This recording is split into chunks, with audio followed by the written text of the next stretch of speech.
Yo, what is up, guys? It's Delboy here. We are live. What's going on, lads? How you guys doing? How you guys doing? We'll wait for a few people to get in, and we'll talk some boxing. Wilder Ortiz this weekend. Callum Smith, John Ryder as well. And there's a bit to talk about. Not too much, but yeah, I'll be honest. I'm kind of looking forward to Wilder Ortiz. I can't lie. Say what you want about Deontay Wilder. You know he's always entertaining, right? He's always entertaining. So should be a decent fight. Should be a decent fight. Yo, Shepherd of Sons in the chat. First in the chat. Shout out to Shepherd of Sons. He's saying Ortiz.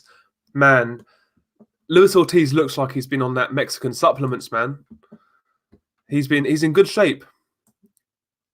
He's in very good shape. And I'll be honest. I don't think it's as bad as people are saying. A lot of people are saying this fight sucks. Is it the fight we want? No, I'm not going to lie. But is it the worst option out there? I don't think so. You know, Wilder's fought some low-level guys since he's been champion, and Ortiz rematch isn't the worst out there, to be honest with you. So I'm looking forward to it. Luis Ortiz, he can crack. He's a southpaw. He's got better boxing skills. I know he's old as fuck, but you never know. I think it's an okay fight. I wouldn't pay for it, though, if I was in the States. I'll tell you that much. I wouldn't pay for it, but it's an okay fight. I'm not going to sit here and say it's the worst. I think people have gone a bit overboard in saying it's a terrible fight. Box in the chat. Shout out to Box. We've also got official boxing scorecard. Shout out to official. Jay's Boxing Universe as well. Shout out to Jay. And Apollo Spade as well. I agree with Apollo Spade. I think Luis Ortiz will gas again. He says this time late and he'll get stopped again. I agree. He will gas again. I think he'll get stopped a bit earlier, though. He got stopped in, 9 rounds last time? I believe it'll be, maybe round 6 this time, mid-rounds. But he'll give it a go. He'll have some success early on. When it's a boxing match, that favours Luis Ortiz. But, you'd imagine Wilder's going to land that right hand at some point. We'll see what happens. And Jay's Boxing Universe, in regards to Luis Nery versus Emmanuel Rodriguez, that's actually a good fight. It's the best fight on the undercard. The undercard sucks, to be honest, but that's a decent fight. I don't believe Emmanuel Rodriguez will lose as easily as he lost to Naoya Inoue.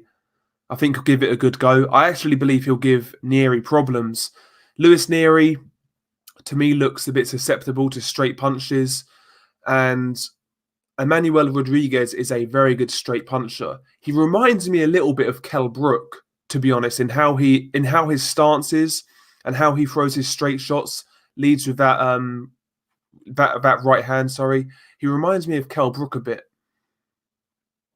and I believe he'll give Nery problems. Nery's kind of square on. He's very aggressive, defensively not the best. Don't be surprised if he has some bad moments in this fight, but still, we are picking Luis Nery to win this fight. He's got the momentum. He's unbeaten. Power puncher, massive dude for the weight.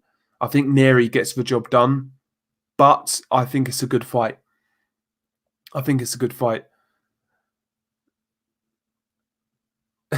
Box, has official seen any more of Mr. Max? Hopefully not. Yo, Lewis, what's going on, man? How you doing? I'm glad you're in the chat. I've had a few beers, lads, so forgive me. Yo, what's up, D? What's going on, man? How you doing? Official versus Ubali on DAZN. Start making weight. Yes, sir. Man, Nordim Ubali is a good fighter. He's underrated. He's very awkward. He's aggressive. He's strong as fuck. That guy is underrated. A lot of people say Zolane Tete gives Inoue the hardest fight at bantamweight. Man, Nordim Ubali is a very good fighter. I think he'd give Inoue some really hard problems. I think Inoue beats him, but yeah, Ubali's no mug. He's a good fighter. He's a very good fighter. Jackal Davis in the chat. What's going on, man? Box, what was your scorecard for Farouk versus McGregor? I had it 115, 112 to Cash Farouk. I felt Farouk won that fight. I felt he bossed the first half. I felt he boxed really well. Very aggressive, landed some great body shots. He was quite elusive coming forwards. He bossed the first half. Second half, he didn't have quite as much success, but he still did enough. Lee McGregor won the last 3 rounds on my card, but it wasn't enough. I felt Farouk won that fight, to be honest. And I was quite impressed with some of the things Farouk was doing. He can certainly come back. I think that loss is certainly very harsh, but he's a talented fighter. And even Lee McGregor, you know, he showed some great heart, a good chin, and he can improve. You know, when these prospects fight early on, and it's a good fight like that, nobody really gets blown out. Both guys can improve. We saw George Groves, James DeGale. They both went on to become world champions. We saw Dillian White, Anthony Joshua. Joshua went on to become a world champion. Dillian White, a world level contender. You know, these fights don't do these guys any harm. So they're going to learn a lot. And I expect more from these guys in the next the next couple of years. So we'll see what happens. Yo, DT3 the Boon Man, shout out to you, sir. Check out DT3's channel, by the way. He's got a channel himself. Very good content. I'll check him out when I can.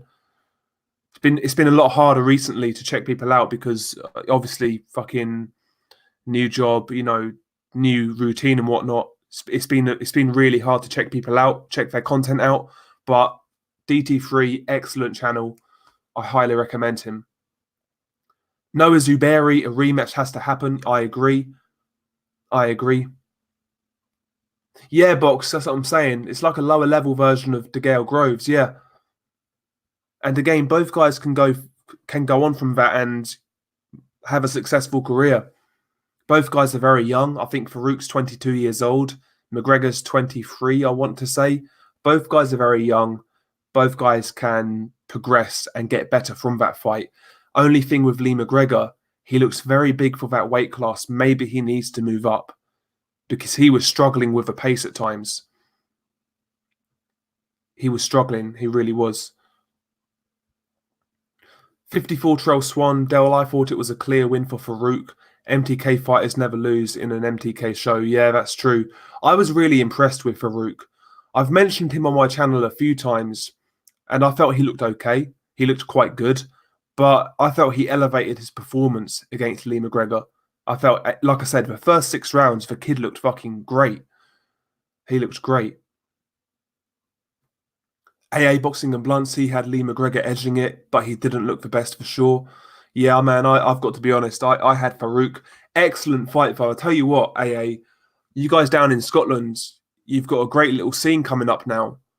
Lee McGregor, Cash Farouk, they're going to be players in the next couple of years. Josh Taylor. You guys have got a good scene.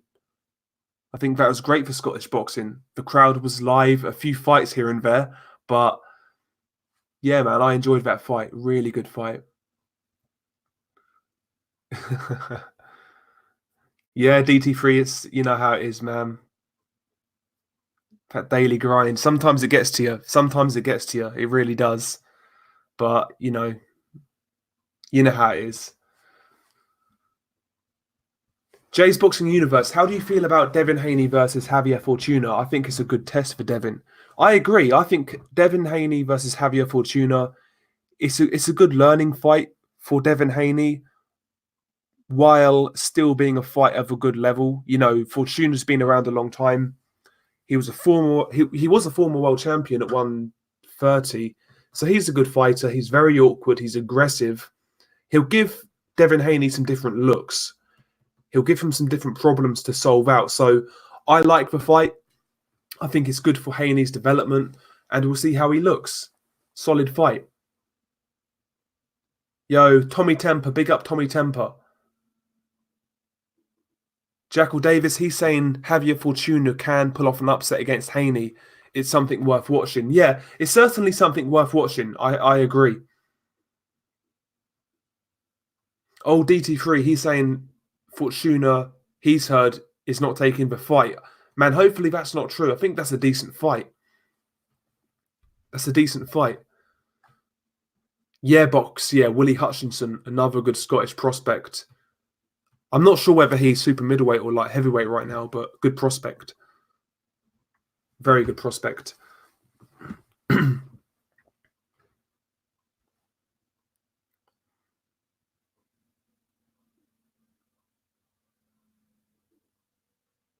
54 Trail Swan. Even in the last half, Farouk was getting the slicker shots off. The commentators were giving Lee too much credit for hitting air. Yeah, the commentators were definitely pro Lee McGregor in that fight. That's what we was doing a live commentary, me and Unrivaled Boxing Talk and News, and I mentioned that a couple of times. Like me and him were seeing a one-sided fight for a lot of it, and the commentators were making it out to be like a really competitive fight. But you know how commentators are when they've got the home fighter or a favourite fighter. They bat for that side. Abstract boxing and stuff in the chat. Shout out to Abstract. Again, Abstract, mate, you need to start uploading. You need to start uploading. I'm going to keep on saying that every time you come in here, you need to upload.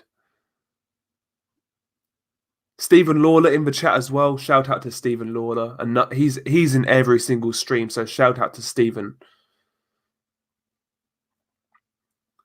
AA Boxing and Blunts, he thinks Willie Hutchinson is the one I think can be the real deal. Yeah, he looks good. He's got a nice style to watch. He's pleasing on the eye.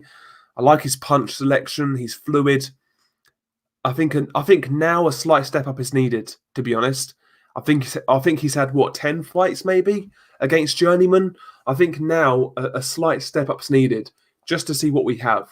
But he looks decent. He looks decent. And Abstract as well. You need to get back on BDA as well.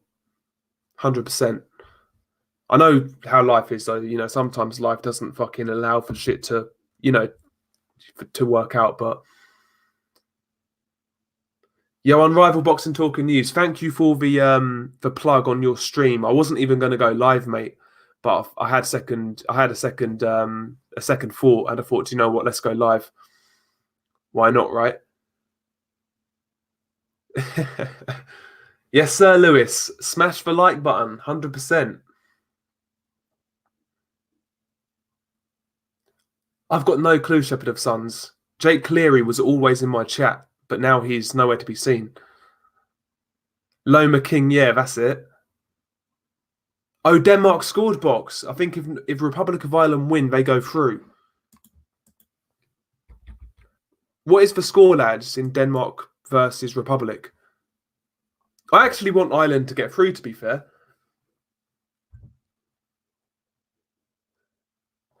Yeah, we've got BG London in the chat. Shout out to BG London. What's going on, sir? How you doing?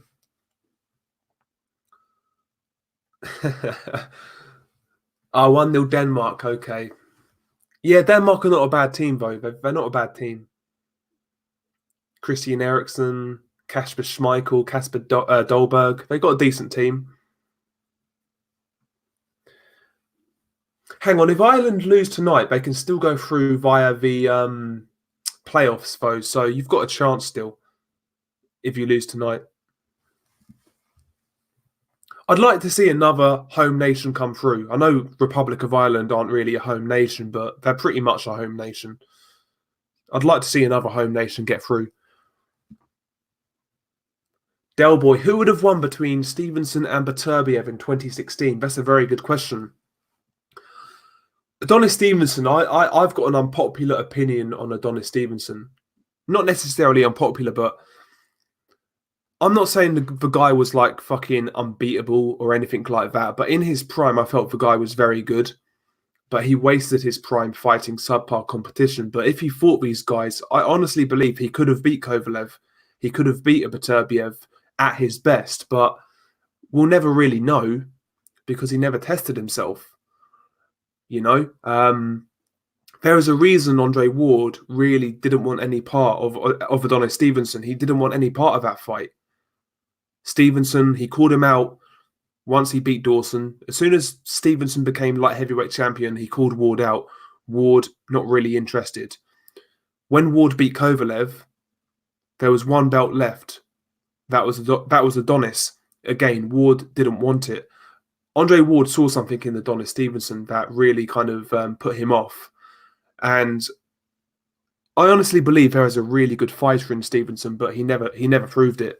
So Adonis versus Beterbiev in 2016.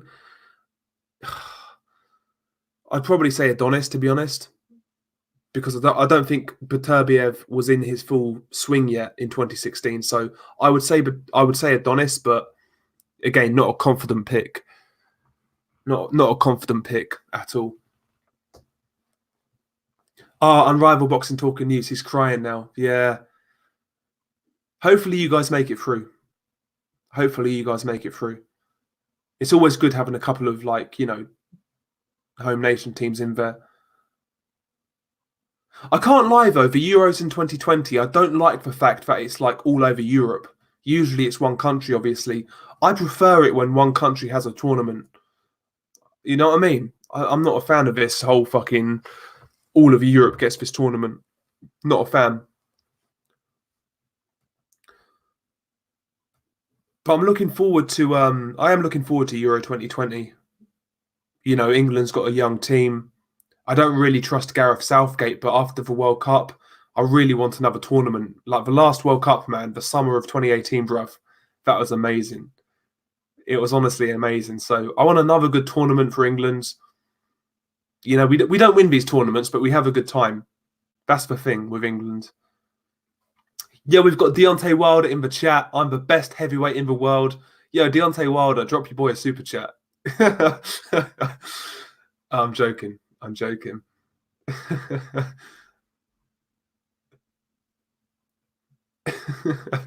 Yes, sir, Deontay Wilder. Deontay Wilder, do you have the feet work to beat Luis Ortiz, though? That is the question. 54 Trail Swan, he says Beterbiev was better in 2016. Yeah, he was younger. Maybe he is fresher, but I think this Vodzik win is going to push him on. Now he knows he's at that level. You know, before he was kind of in and around fringe world level. Now he's beat Vodzik. I honestly believe this guy's going to go from strength to strength. Yeah, D, bruv. Summer of 2018, I kid you not. Excellent summer. This summer was fucking trash. Honestly, this last summer was terrible. Summer of 2018 was amazing. Honestly, one of the best summers I can remember. Definitely the best summer since I've been like an adult. 100%. I'm going to knock his ass clean out. Then have crumpets and tea, yeah? British fellow, yeah? Yes, sir. Go on, Deontay. Dear. Max Kuckerman, Deontay's never fought a top 5 heavyweight except Fury and lost 10 rounds. Yeah, you can make the argument. You could make the argument Luis Ortiz was top 6, maybe, when he fought Ortiz first time around. But yeah, you're right. Having said that, was Fury really a top 5 heavyweight when Deontay fought him? The guy hadn't fought an elite guy since 2015. He fought 2 bums in his comeback. Was Fury even top 5, really? You could make the argument Wilder's never fought a top 5 heavyweight. I'm not hating on Wilder. I'm just saying how it is. You know what I mean? But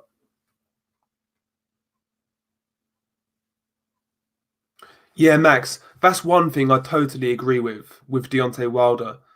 He definitely ducked Vladimir, and none of his fans ever bring that up. None of them. As for Povetkin, yeah, that was fishy as well. If you actually read the case, it was fishy. Joshua, no, I'm not having it. Joshua and Wilder were both to blame for that not to happen. Like, Joshua never convinced me he wanted that fight. Wilder then turned into the same fucking guy. Neither guy wanted that fight, as far as I'm concerned. And Dillian White, maybe Dillian White. Yeah, because like Dillian, he was offered career high money to fight Dillian at the time, and he never took it. So yeah, I agree with Vlad, somewhat Povetkin and Dillian, but not AJ. To be honest.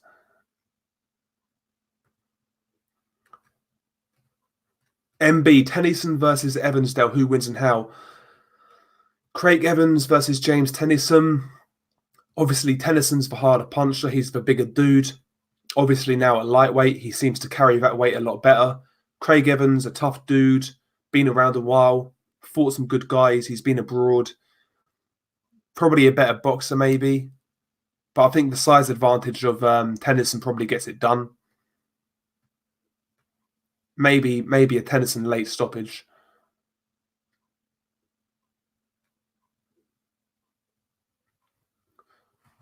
Yeah, abstract. That's what I'm saying. I think with Fury Wilder, I think Wilder was actually bargaining on Fury not being the guy he was. And I think he was bargaining on Fury just being not shot but way past his best, and that's not what happened. That's not what happened. He got more than he bargained for, and it was a really tough fight that he lost. I don't think it was the schooling that some people made it out to be, because you don't get school. Listen, man, I've got to be honest. I mean, if you've been dropped twice, you've not schooled somebody. Let's be honest about it. But he still lost that fight. He lost that fight to Fury, no doubt about it. Yo, box, Italy 9, Armenia 1. Jesus Christ. Pick up Deontay Wilder. Speak it, believe it, receive it. Yes, sir. Yeah, Max, you've got a troll, I see, on official stream. You know what they say, though, man? If you're getting people trolling you, you're doing something right. So you're doing something right, man. Yeah, Max. So with with Wilder Vladimir apparently inspiring, Klitschko dropped him a couple of times, and multiple people have confirmed that. Johnny Nelson, Andy Lee, I believe James Ali Bashir also confirmed that. It's from multiple people. It sounds true to me, and that was probably the reason Wilder never fought Vladimir. Not only that, Shelley Finkel also worked with Vladimir, so he obviously knew what went on. So he never seemed keen on a Vladimir fight. He never did.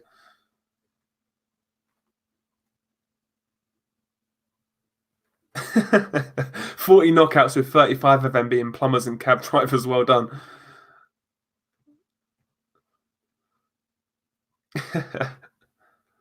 Big stiff idiot. He's asking abstract what happened to BG, aka Boxing Gossip. Yes, sir. I think he just probably had enough, man. I think he was getting recognised at shows and decided to knock it on the head. That's what Ultratech basically said. But yeah, Boxing Gossip had some great fucking content. Unrivaled Boxing Talker News is not happy in the chat with Republic of Ireland.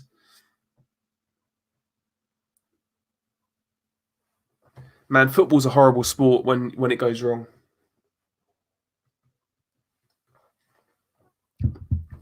You should try supporting United, man, in the last few years. So depressing.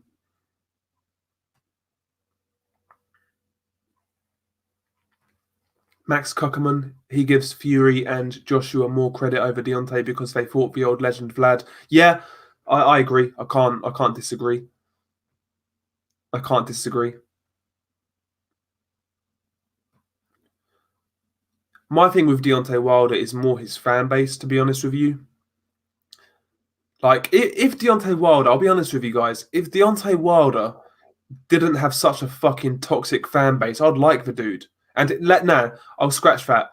If he didn't have a toxic fan base and he wasn't such a mong, I'd like the guy. Because watching the guy fight is exciting. I can't lie. I'll be honest with you guys. If Wilder and Fury were fighting right next to me, like a 5 minute drive either way, I'd watch Wilder because I know someone's getting knocked out. I'm not going to see Tyson Fury play touch butt with some bum. I'd rather see Wilder knock out some bum. So I don't hate Deontay Wilder by any means. It's just his persona and his fan base that wind me up. That's the way it's always been.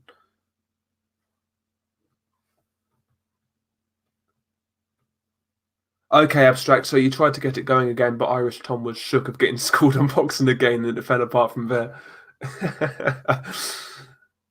Oh dear, that was a sick podcast, though, man. You guys had something good there, man. Fingers crossed at some point he comes back because he's still got a fan base asking for him. So if he does come back, he'll be fine.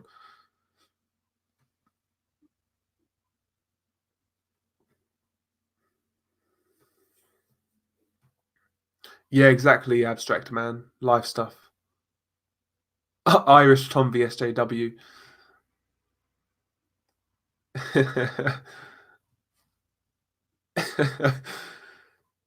Yeah, oh, big stiff idiot. Yeah, we talked about that earlier.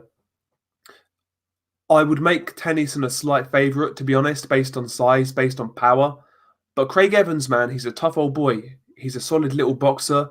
And those odds, like you've mentioned, 13-2 is very tempting. I'd probably put a fiver on that, 5-10 quid. But I would pick Tennyson. Yeah, hashtag bring back Gossip 2020. Yes, sir. Let's get it trending.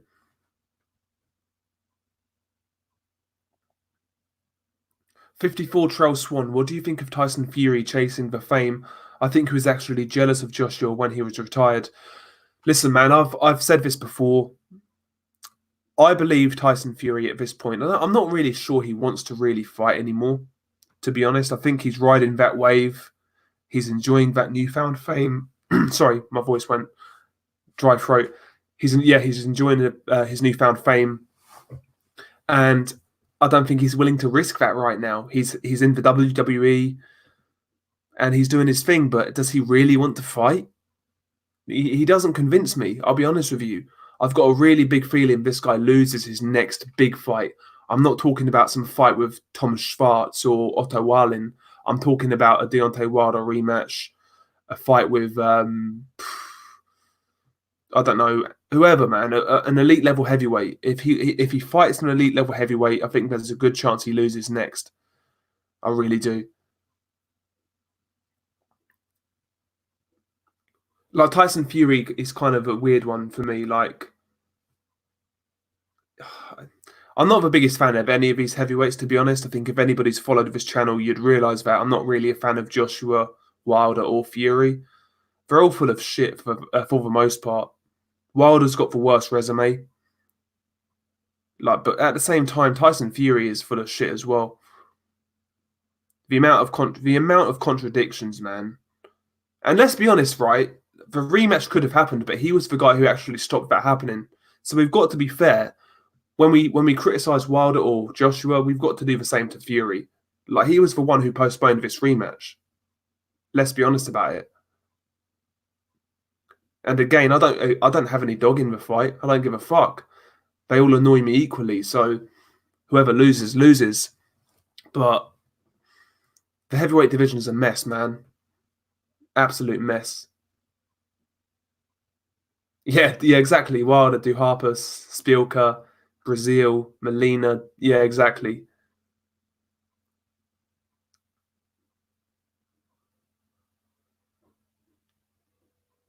Azzy, Duhaupas was robbed. That stoppage was bogus, man. He shouldn't have got stopped. You're the chairman of the Makhmudov fan club, yes, sir. Arslanbek Makhmudov, the beast from Russia. That boy's a problem, man. He's got no fucking defense, but the guy's as fucking strong as an ox. He hits crazy hard. He'll be fun to watch. He's going to be fun to watch. Fury took the money. I don't blame him. Joshua and Wilder fights will always be there. That is true. That is true. But when they happen, I've got a really, really, really strong feeling he loses. But again, I've wrote off Tyson Fury multiple times. So what do I know? Yo, Sin Amasea in the chat. Shout out to Sin. How you doing, man? Ivana Humpalot. I've rewatched Joshua Ruiz. That was a beatdown. Yes, it was. Yes, it was.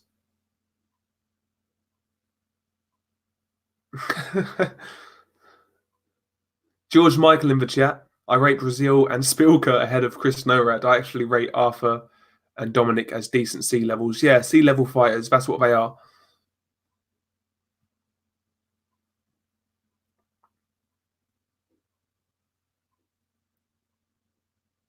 Yeah, big stiff idiot. This is what I'm saying. So Wilder, Fury, AJ are all on thin ice. The next crop are coming up fast. 100%. There's a lot of prospects coming through right now at heavyweight. Jagba, Dubois, Makhmudov, Sirenko. All of these guys coming up, man. All of these guys. Obviously, Usyk's moved up. Gassiev's moved up. Ivan Dichko's another good prospect. Jalalov, who in my opinion could be the guy who actually takes over next, providing Jalalov actually concentrates on the pros. So you're right, man. If these guys don't like seal their legacy now, 2 years' time, it could be a different landscape.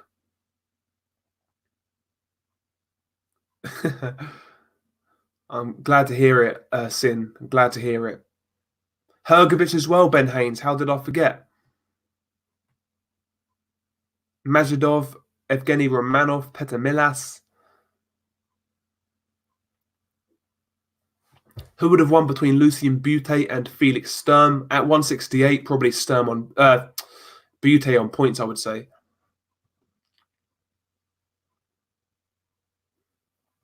I never liked Felix Sturm, to be honest.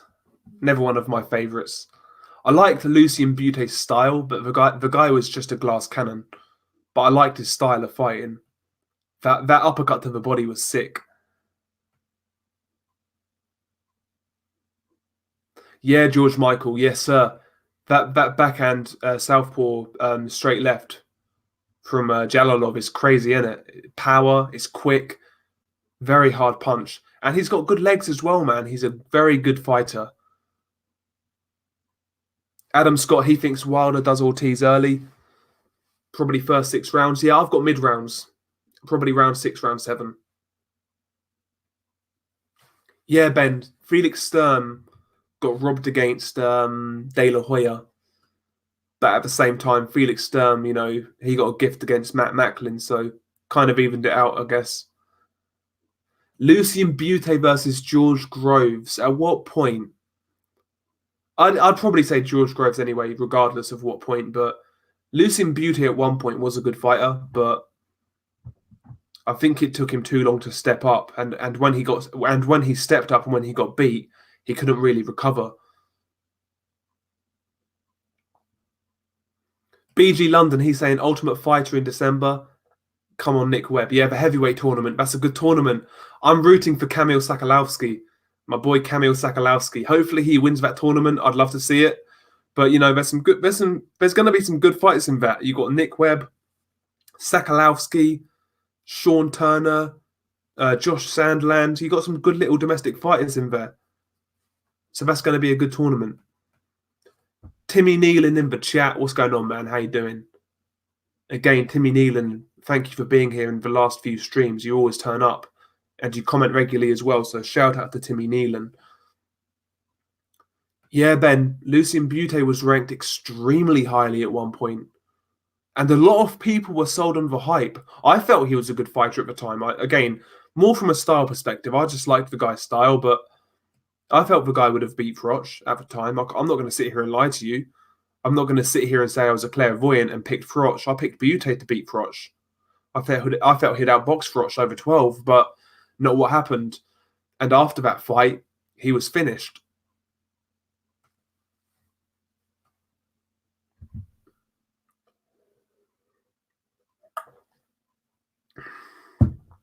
Yeah, Adam. Yeah, Froch was the underdog going into that Butte fight because basically his career was on the line because that was when he lost to Andre Ward the fight before, and basically people were saying if he lost that Butte fight, he would have retired. So yeah, his career was on the line, man, and he fought like it.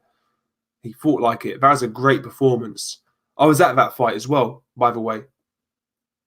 The crowd that night was fucking live as well. That's a really, really good fight to go to. That's the best experience I've had watching boxing. Easily. Yeah, Ben. Butte de Gale is actually a really underrated fight. It was a good fight. Very good fight. JF Delboy, who wins Froch in prime versus Gennady Golovkin in prime? I'd say Golovkin on points, but if people think Golovkin walks through Froch, they're delusional. Froch gives Golovkin a lot of problems, but I think Golovkin's more precise punching, the jab, the greater punch variety, and just let's be honest, he's a better boxer. I think Golovkin would outpoint Carl Froch, but it would be a fight that would be tremendously hard, and it would be very competitive. But I'd say Golovkin on points. I'd certainly give Froch a chance though. Like if people believe Golovkin would walk through Froch, they're delusional. Like I said, very few people walk through Carl Froch. But I'd say Golovkin on points. A close points win for Golovkin. Froch's technique was so bad. McCracken really sucks. Yeah, man, Froch had a unique style though, man. He kind of made it work for himself. Carl Froch is one of those fighters you watch and you say to yourself, well, I can box. If this guy's a pro boxer at world level, I can box. But the guy had some good attributes. He had a really fucking good chin, good power, excellent gas tank, and his understanding of distance was a little underrated. His jab, when he used it, was effective. You know, he was better than people gave him credit for. But yeah, you're right. He was very limited. He was limited.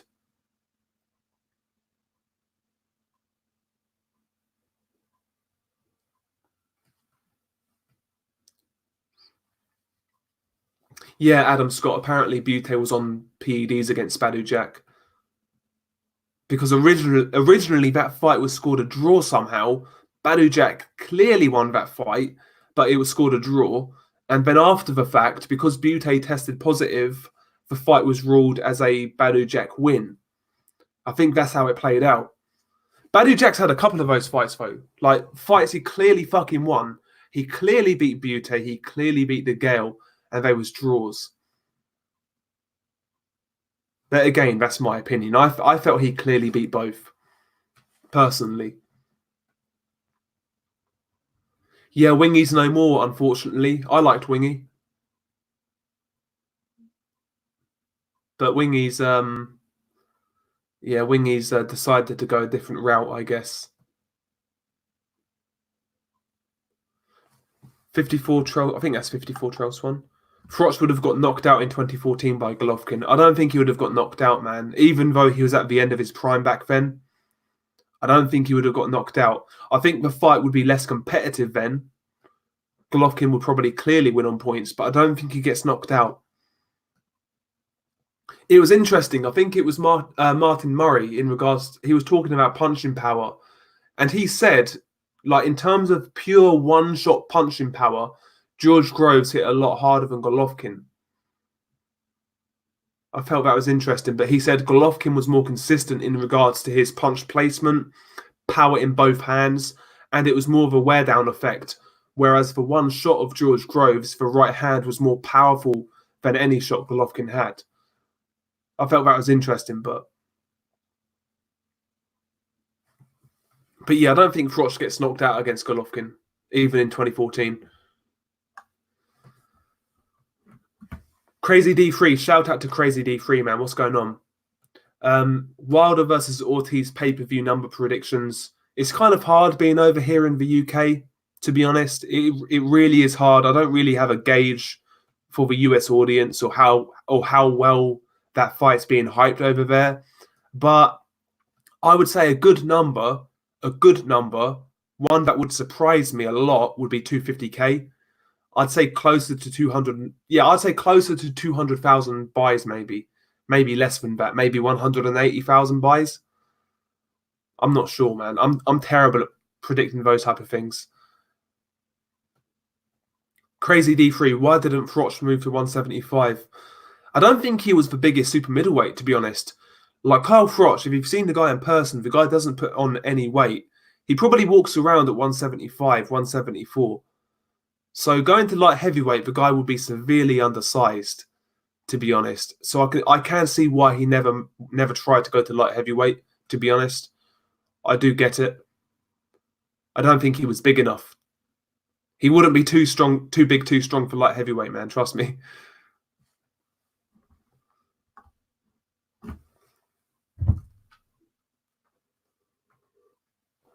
Andy Lee versus George Groves. Who would have won? George Groves. Andy Lee, not a super middleweight.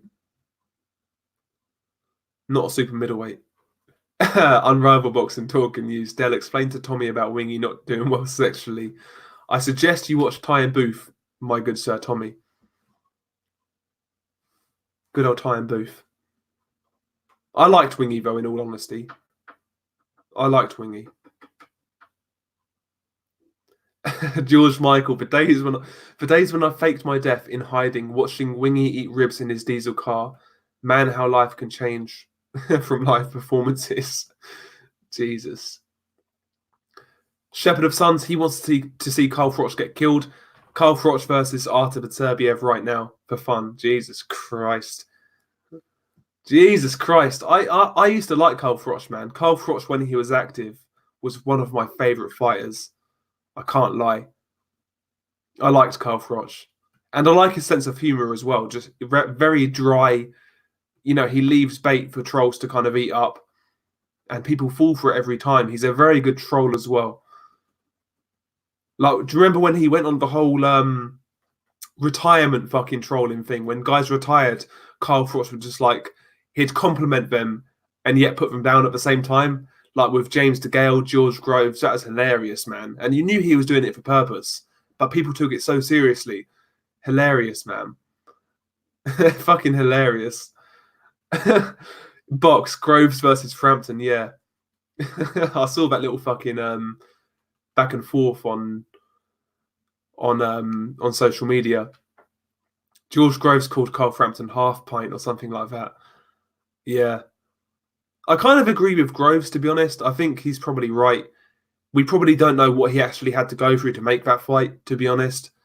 And when Frampton called him a quitter, probably, you know, didn't really, didn't go down well, I guess. It really didn't. But, you know, it is what it is, man. It's two grown men having a disagreement. It is what it is.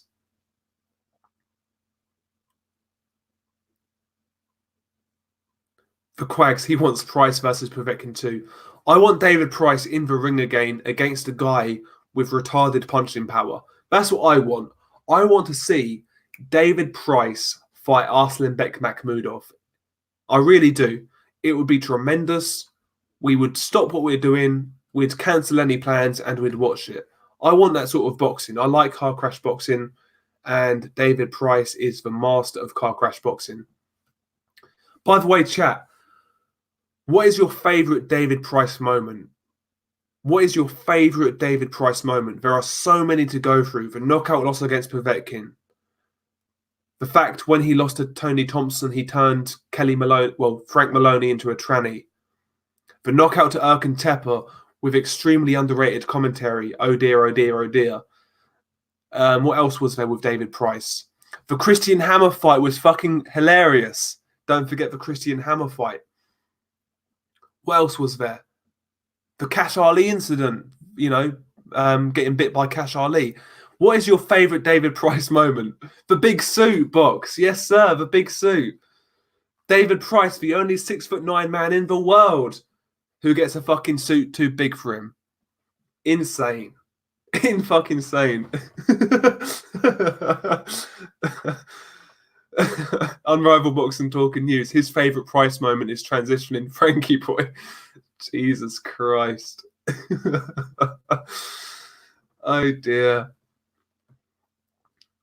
Jesus Christ.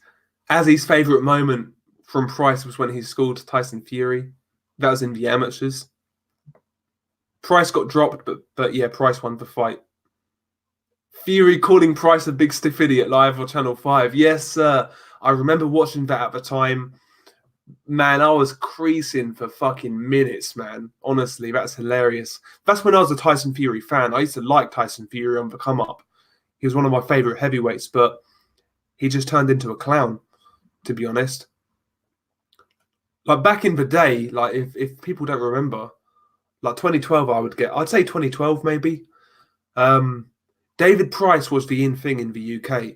If you was a Tyson Fury believer, then you didn't know shit about boxing. If you said Tyson Fury would beat David Price, you didn't know shit. That's how it was back then, you know. For every Tyson Fury fan, there was 5 David Price fans. Honestly, like Price was the guy who was supposed to be the man, and at that point, that's when I was a Tyson Fury fan. I liked the guy, but yeah, you know how shit panned out for Tyson Fury. It's kind of hard to support him now, but yeah, it's interesting. It's really interesting to see how it all pans out. But the brass band that Kelly Maloney got to play before Thompson KO'd him, yes, sir. I forgot about that. Fucking hell.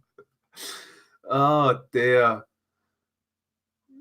Jesus Christ. Yeah, the Tony Thompson interviews on Rival Boxing Talk and News. Yeah, you are getting it, you big stiff idiot. uh Man, Tone, that's what I'm saying, man. David Price has a highlight reel of misfortune in the ring. Somebody out there, whether it's Boxing Legends TV or whoever, needs to make a career breakdown of David Price from start to finish with all the best, basically the good, the bad, and the ugly. And we all know there's more ugly than fucking good and bad. So let's get a fucking career review for David Price.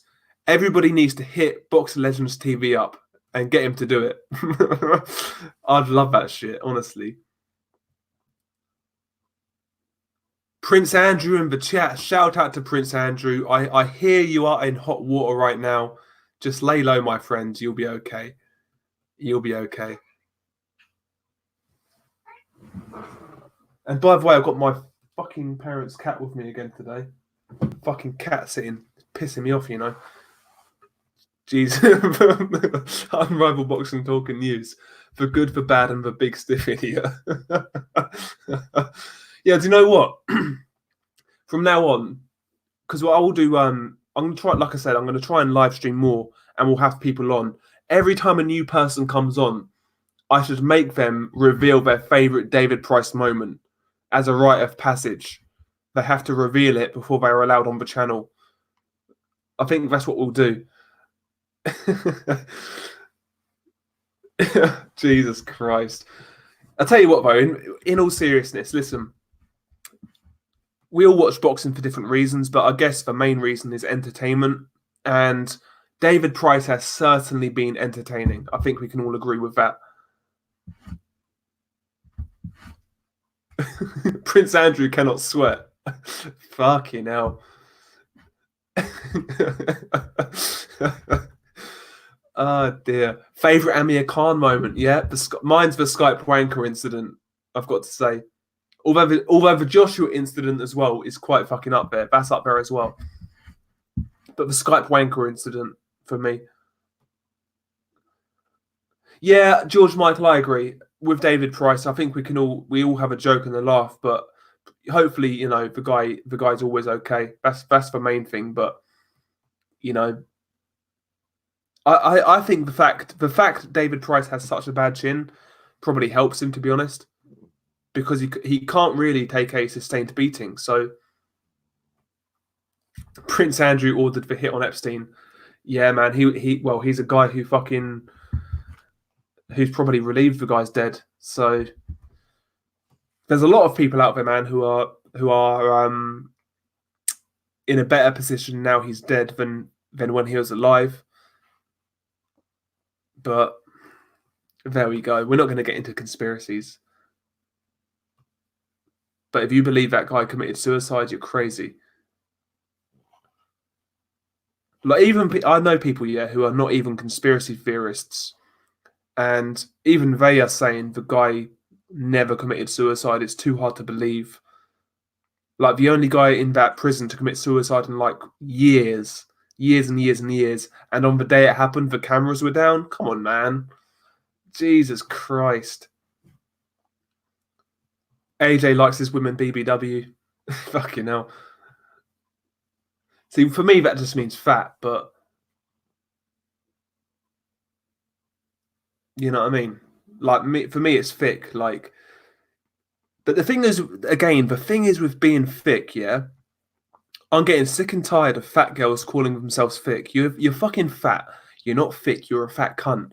There's a big difference between being thick and fat. I think we need to draw the line on that. I think we do because it's getting crazy. You know, all of these fucking land whales are trying to say they're fucking Beyonce now. You know, but they're fat cunts. It's fucking insane. It's insane. And to fucking top it off, these fucking trouts have got filters and God knows what else to make them look better. So if you chirp some chick online, you don't know who the fuck you're talking to. She could be a fat 20-stone mammoth, but because of a few filters, she looks like a 7 out of 10, and you fucked up when you meet her. So listen, man. Jesus Christ.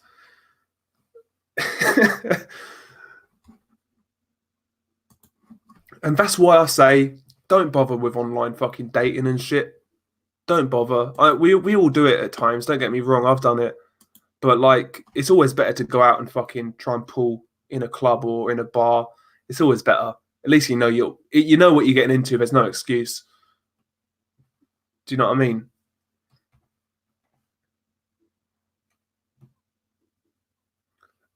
On Rival Boxing Talking News, I've seen a girl call herself thick. She looked like a microwave. Yeah, exactly, bro.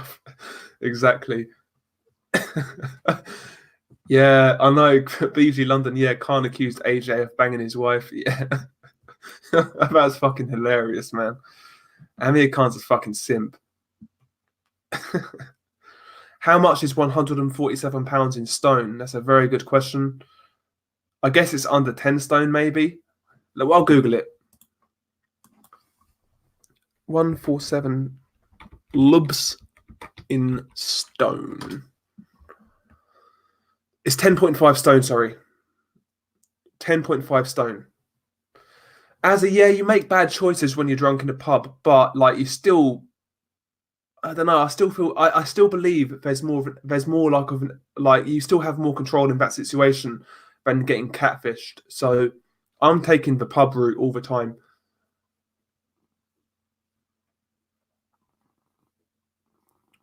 Yeah, exactly. Crazy D3. Too many of these thick girls can't even cook. Too many takeaways and too much time wasted watching makeup videos. Yeah, exactly, man. Like like I say, man. There's a difference between thick and fat. I think we need to fucking draw the line. It's getting ridiculous. It's getting fucking ridiculous.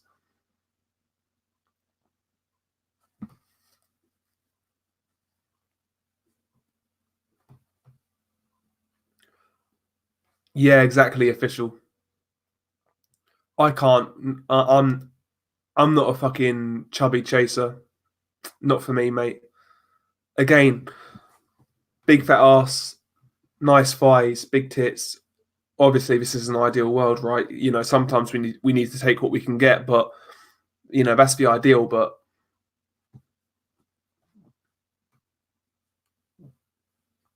Adam Scott, do you know what happened to boxing gossip? No, man.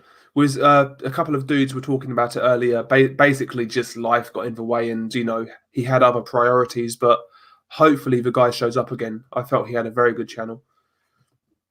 Good dude as well. Pretty good dude.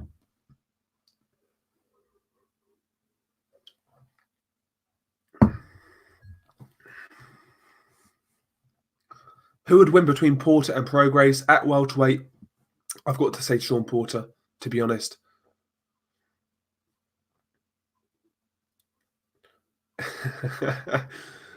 Oh dear. Car crash, Cash Ali versus Rari Errol. Fucking hell. You guys have heard that Lethal Bizzle song, Rari Workout?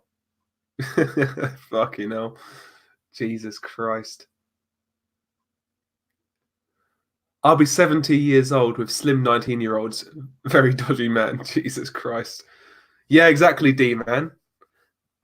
Talking about good old MJP. 100%. Crazy D3. To be fair, chubby girls can suck you off like they're eating chicken wings. Yeah, that's true. Hopefully they can't bite through bone, mate. You know what I mean? Fucking hell. Jesus Christ. Unrivaled boxing talk and news. Hopefully, I can do a special trans with Eddie Hearn. Yeah, if you ever get an interview with Eddie Hearn, you need to do a special pass, but don't say whether it's a trans or not. If he picks for trans, then he gets roasted. Oh dear. The Quags, Ferrari's top 5 at welterweight now. Unrivaled boxing talk and news with a Michelle Joy Phelps hating the chat. Look at him, man. Absolutely abhorrent. Repugnant comment by Unrivaled boxing talk and news. Repugnant. Oh dear.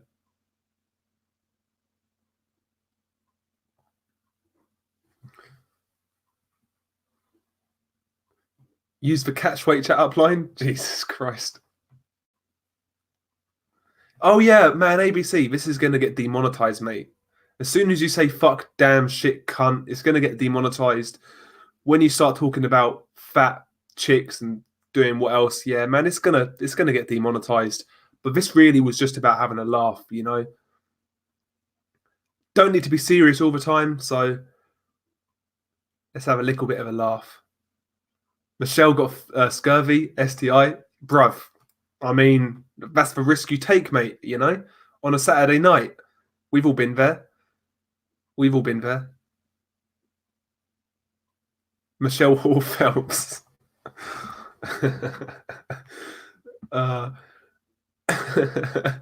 Cash Ali versus Price versus Spence in a triple threat Ferrari match. Who wins?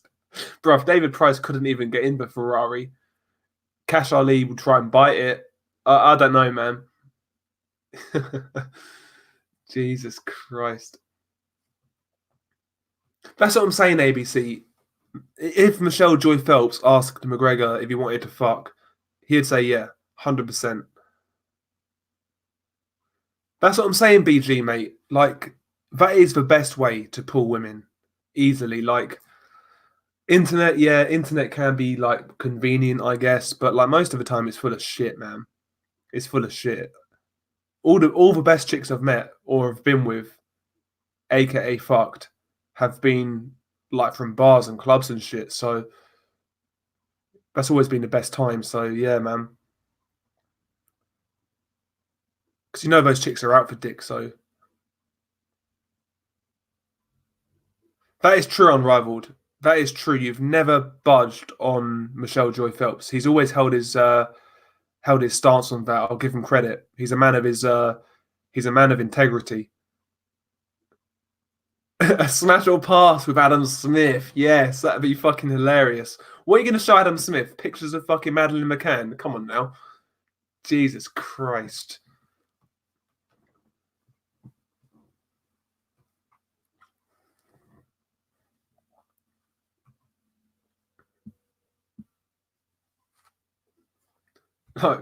Adam Smith, mate, you're going to get yourself. Well, either he's going to incriminate himself and get locked up, or you're going to find yourself locked in that geezer's in his basement, mate. So yeah, I'd leave Adam Smith well alone. The guy's dangerous.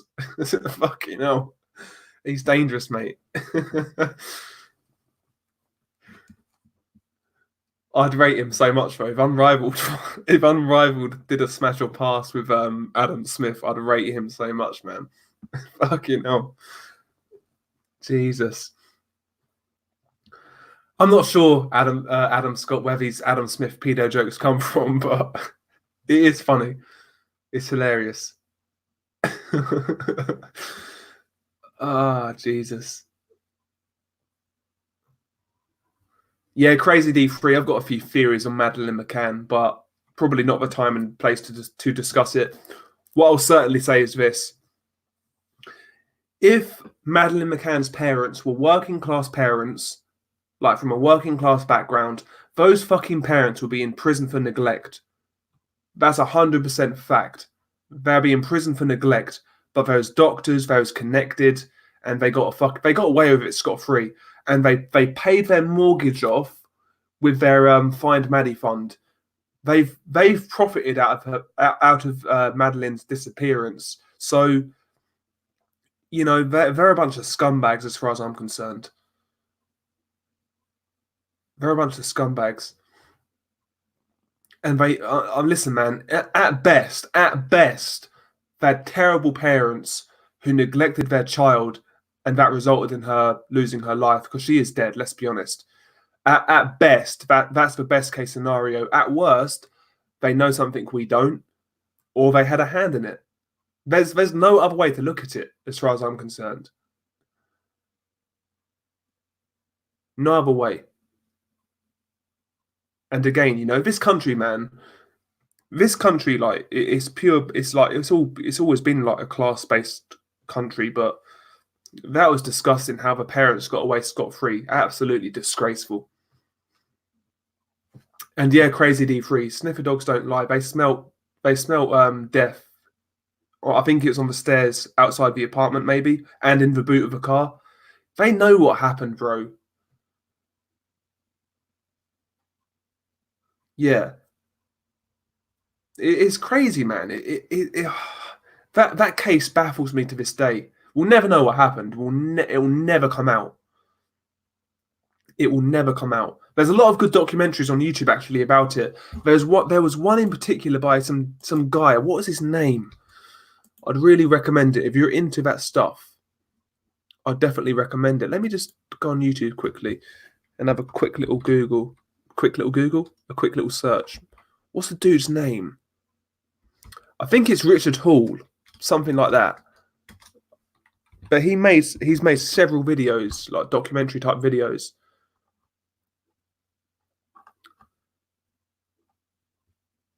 I'll try and find it and maybe link it on my community. But yeah, there's a few really good videos on Madeleine McCann.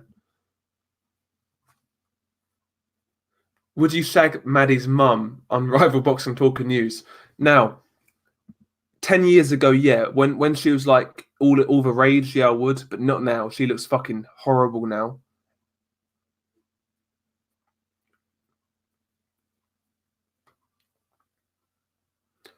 Yeah.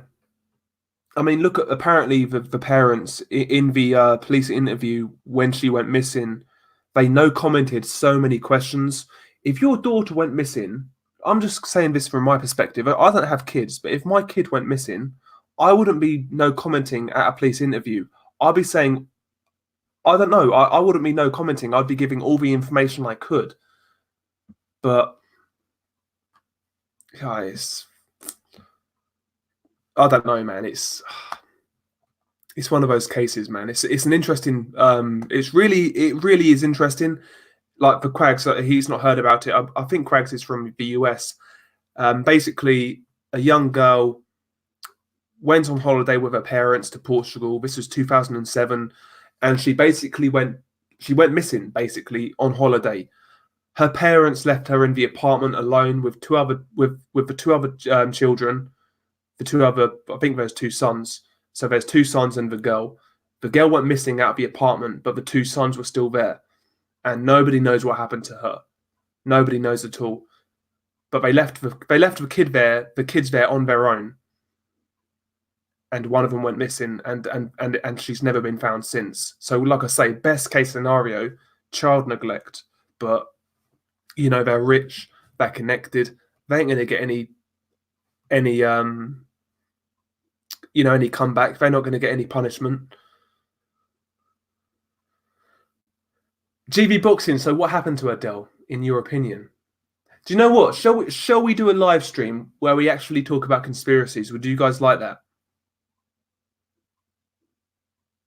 If you guys would like that, we'll do one in the future. I promise. And we'll talk about all of these type of things. Could be a good a good break from boxing, sorry, sort of, conspiracies and things like that. Just for a laugh, Nothing fucking super serious. I'm not gonna sit here researching shit. I'm just gonna fire from the hip and see what happens.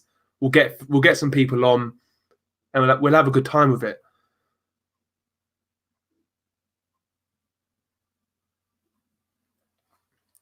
Okay, you guys are interested? Yeah, man, we'll definitely have a look at that then. Exactly, Adam Scott. Hopefully that's not the case. Hopefully she just went missing and something happened and that was it. But hopefully she wasn't kidnapped and murdered, man. Hopefully. Like I've actually been to Praia de Luz where she went missing. I went there in 2009, and you would never, ever, ever think something like that could happen there. So I went when I was what? How old was I in 2009? 15 maybe? I don't know, 15, 14, 15. And I think I was 15. And yeah, I went with my parents. And I kid you not, it was such a lovely place. You'd never, ever, ever think something like that could happen there. It's crazy, man. It really is crazy. It's the smallest place. There's a lot of bungalows and villas, like in close proximity. Loads of people about. It's just, I don't know, man.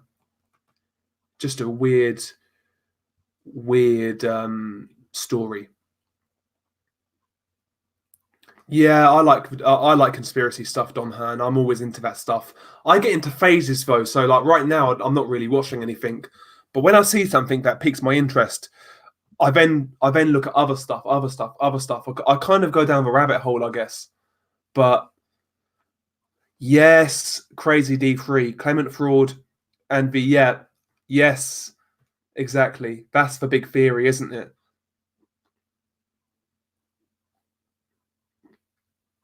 Yeah, official. That's a good shout. That's a good shout.